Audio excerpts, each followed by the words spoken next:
15 வருஷத்துக்கு முன்னாடி அன்னைக்கு அவர் நினைச்சிருந்தா ஒரு என்ன வேணா முயற்சி பண்ணியிருக்கலாம். அவருடைய செல்வாக்குக்கும் அவர் அன்னைக்கு இருந்த செல்வத்துக்கும் ஒரு கம்பெனி ஆரம்பிக்கணும்னு நினைச்சிருக்கலாம்.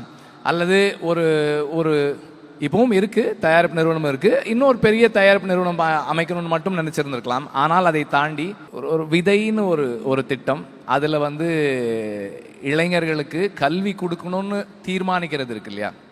அண்ட் அது எப்படிப்பட்டவங்களுக்கு அந்த கல்வி போய் சேரணும், அதை யார்கிட்ட சரியாக கொடுக்கணும், எவ்வளவு இன்ஸ்பயர்டாக யங்ஸ்டர்ஸ் இருக்காங்க, அந்த சரியான இளைஞர்களை தேடி அதை அவங்கக்கிட்ட கொடுக்கறது இருக்கு இல்லையா.